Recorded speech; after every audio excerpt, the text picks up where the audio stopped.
അപ്പോൾ ഇന്ന് ഞാൻ വന്നിട്ടുള്ളത് നല്ല ടേസ്റ്റി ആയിട്ടുള്ള ഒരു 4 മണി പലഹാരത്തിൻ്റെ റെസിപ്പിയുമായിട്ടാണ്. വളരെ ഈസി ആയിട്ട് തന്നെ നമുക്ക് തയ്യാറാക്കാം. നമ്മുടെ വീട്ടിലുള്ള ഇൻഗ്രീഡിയൻസ് മാത്രം ഉപയോഗിച്ച് തയ്യാറാക്കുന്ന നല്ലൊരു അടിപൊളി സ്നാക്ക് റെസിപ്പിയാണ് കേട്ടോ ഇത്. അപ്പോൾ നമുക്കിതെങ്ങനെ തയ്യാറാക്കി നോക്കാം.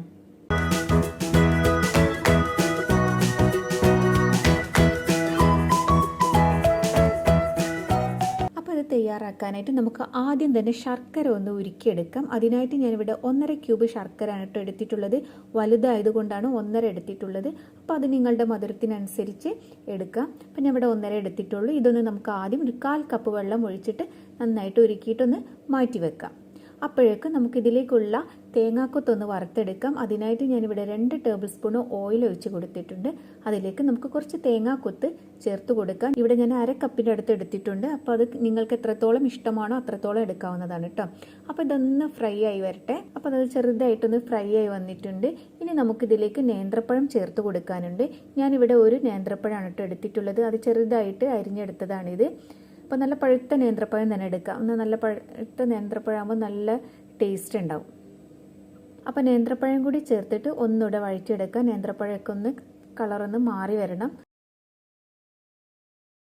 അപ്പോൾ അത് നേന്ത്രപ്പഴം വെന്ത് അതിൻ്റെ കളറെല്ലാം മാറി വന്നിട്ടുണ്ട്. അതുപോലെ തന്നെ നമ്മുടെ തേങ്ങയും നന്നായിട്ട് വെന്ത് ഒരു ഗോൾഡൻ കളറായി കിട്ടിയിട്ടുണ്ട്.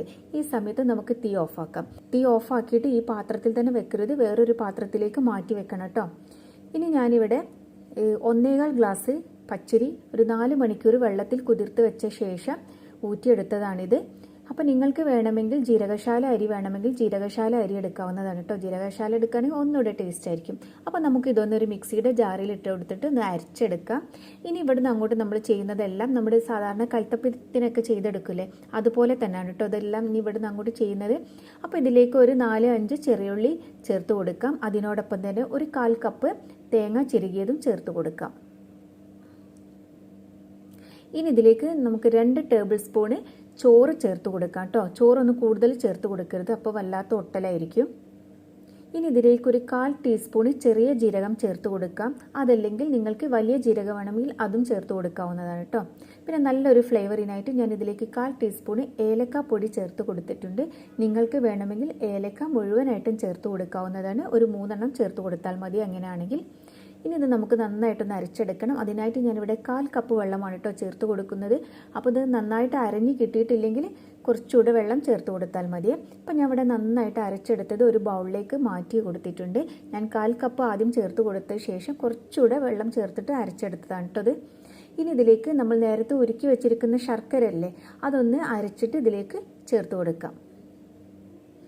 അപ്പോൾ ശർക്കരയും ചേർത്ത് നന്നായിട്ട് തന്നെ ഒന്ന് മിക്സ് ചെയ്തെടുക്കണം. ശർക്കര നല്ല ചൂട് വേണമെന്നൊന്നുമില്ല കേട്ടോ. ഞാനിപ്പോൾ ഇളം ചൂടോട് കൂടിയിട്ടാണ് ഇതിലേക്ക് ഒഴിച്ചു കൊടുത്തിട്ടുള്ളത്. ഇപ്പോൾ ഒരു ദോശമാവിൻ്റെ ഒക്കെ ഒരു പരുവത്തിലാണ് നമുക്ക് ഈ മാവ് വേണ്ടത് കേട്ടോ. നിങ്ങൾക്ക് കാണുമ്പോൾ തന്നെ മനസ്സിലാവും, ഒരുപാട് തിക്കല്ല എന്നാലും ഒരുപാട് ലൂസും അല്ല. അപ്പോൾ അത് നന്നായിട്ട് മിക്സ് ചെയ്തെടുത്ത ശേഷം നമുക്കിതിലേക്ക് ഒരു 1/4 ടീസ്പൂണ് ഉപ്പ് ചേർത്ത് കൊടുക്കാം, മധുരം ഒന്ന് ബാലൻസ് ചെയ്യാനായിട്ട്.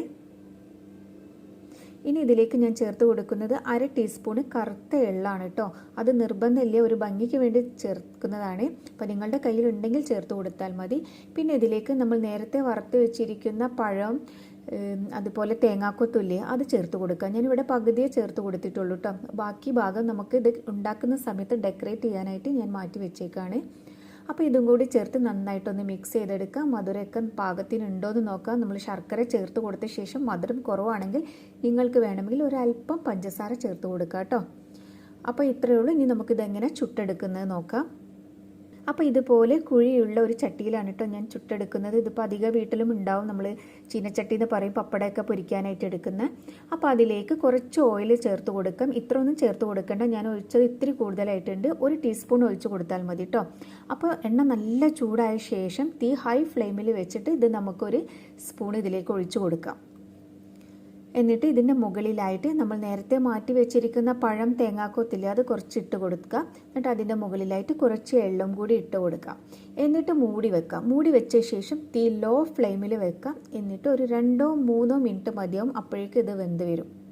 അപ്പോൾ പ്രത്യേകം ശ്രദ്ധിക്കുക, നമ്മൾ ഒഴിക്കുന്ന സമയത്ത് നല്ല ഹൈ ഫ്ലെയിമിൽ വെച്ചിട്ട് വേണം ഒഴിക്കാനായിട്ട്. അപ്പോൾ അതൊരു 3 മിനിറ്റ് ആയപ്പോൾ തന്നെ നമ്മുടെ കടി ഇവിടെ റെഡി ആയിട്ടുണ്ട്. അടുത്തതും നമുക്ക് ഇതുപോലെ തന്നെ ഒഴിക്കാം. അപ്പോൾ നമ്മൾ ഇത് എടുത്ത ശേഷം വീണ്ടും തീ ഹൈ ഫ്ലെയിമിൽ വെക്കാം. എന്നിട്ട് നല്ല ചൂടായതിന് ശേഷം പിന്നെ അടുത്ത മാവ് ഒഴിച്ചു കൊടുക്കാനായിട്ട് പാടുള്ളൂ കേട്ടോ. അപ്പോൾ അതുപോലെ ഒഴിച്ചു കൊടുത്ത് എന്നിട്ട് വീണ്ടും ഇതിൻ്റെ മുകളിൽ കുറച്ച് എള്ളും അതുപോലെ തേങ്ങാക്കൊത്തൊക്കെ ഇട്ട് കൊടുത്ത് അടച്ചു വെക്കാം. ഇപ്പോൾ അതാ രണ്ടാമത്തത് ഇതുപോലെ തന്നെ റെഡി ആയിട്ടുണ്ട്. അപ്പോൾ ഇതിങ്ങനെ എടുക്കുന്ന സമയത്ത് തന്നെ തീ വീണ്ടും ഹൈ ഫ്ലെയിമിൽ തന്നെ വെച്ച് കൊടുക്കുക കേട്ടോ. എന്നാലേ അത് നല്ലതായിട്ട് കിട്ടുള്ളൂ. ഇപ്പോൾ അത് ഞാനിവിടെ ചുട്ടെടുത്തിട്ടുണ്ട്. ഇതിൻ്റെ സൈഡെല്ലാം നല്ല ക്രിസ്പി ആയിട്ട് ഇരിക്കും കേട്ടോ. അതുപോലെ ഉൾഭാഗം നല്ല സോഫ്റ്റ് ആയിരിക്കും. നമ്മൾ കൽത്തപ്പൊക്കെ ഉണ്ടാക്കുന്ന അതേ ഒരു പ്രൊസീജിയറൊക്കെ തന്നെയാണ് ഇതിനും ഉള്ളത്. നമ്മൾ കൽത്തപ്പം ഉണ്ടാക്കുമ്പോൾ ഹൈ ഫ്ലെയിമിൽ വേണമല്ലോ നമുക്കിത് മാവ് ഒഴിക്കാനായിട്ട്. ഇതിലും ചെയ്യുമ്പോൾ ഹൈ ഫ്ലെയിമിൽ വെച്ചിട്ട് വേണം മാവ് ഒഴിക്കാനായിട്ട്. എന്നാലേ നല്ല ആരെടുത്ത് വരുള്ളൂ. നിങ്ങൾക്ക് ഇതിൽ കാണുമ്പോൾ തന്നെ മനസ്സിലാവും. ഇതിൻ്റെ സൈഡിലെല്ലാം കണ്ടില്ല, നല്ല ആരെടുത്തിട്ടാണുള്ളത്. അപ്പോൾ നല്ല ടേസ്റ്റാണ് ഇത്. നമ്മൾ കൽത്തപ്പം ഉണ്ടാക്കുന്നതിനെക്കാട്ടും എളുപ്പമാണ് കേട്ടോ. വേഗം വേഗം ചുട്ടെടുക്കാനായിട്ട് പറ്റും. നമ്മൾ കുക്കറിലൊക്കെ ഉണ്ടാക്കുമ്പോൾ ചിലപ്പോൾ എപ്പോഴും അടിയിലൊക്കെ പിടിച്ചു പോകാനുള്ള ചാൻസ് ഉണ്ട്. ഇതാകുമ്പോൾ അങ്ങനത്തെ ഒരു ഇതൊന്നുമില്ല. നമ്മൾ ഒഴിക്കുന്ന സമയത്ത് ഹൈ ഫ്ലെയിമിൽ വെക്കാം. എന്നിട്ട് ലോ ഫ്ലെയിമിലേക്ക് മാറ്റിയിട്ട് ഒരു 2-2.5 മിനിറ്റിനുള്ളിൽ തന്നെ പെട്ടെന്ന് ഇത് ചുട്ടെടുക്കാം. അപ്പോൾ നല്ല ടേസ്റ്റി ആയിട്ടുള്ള ഈ പലഹാരം എല്ലാവരും ഒന്ന് വീട്ടിൽ ട്രൈ ചെയ്ത് നോക്കൂ. നമുക്കിത് 4 മണി പലഹാരമായിട്ടും അല്ലെങ്കിൽ രാവിലത്തെ ചായക്കടിയൊക്കെ ആയിട്ട് കഴിക്കാവുന്നതാണ് കേട്ടോ. അപ്പോൾ നിങ്ങൾക്ക് എൻ്റെ വീഡിയോ ഇഷ്ടപ്പെട്ടിട്ടുണ്ടെങ്കിൽ ലൈക്ക് ചെയ്യാനും കമൻറ്റ് ചെയ്യാനും അതുപോലെ തന്നെ ഫ്രണ്ട്സൊക്കെ ആയിട്ട് ഷെയർ ചെയ്യാനും മറക്കരുത്. ഇനി പുതിയൊരു റെസിപ്പിയുമായിട്ട് നമുക്ക് വീണ്ടും കാണാം.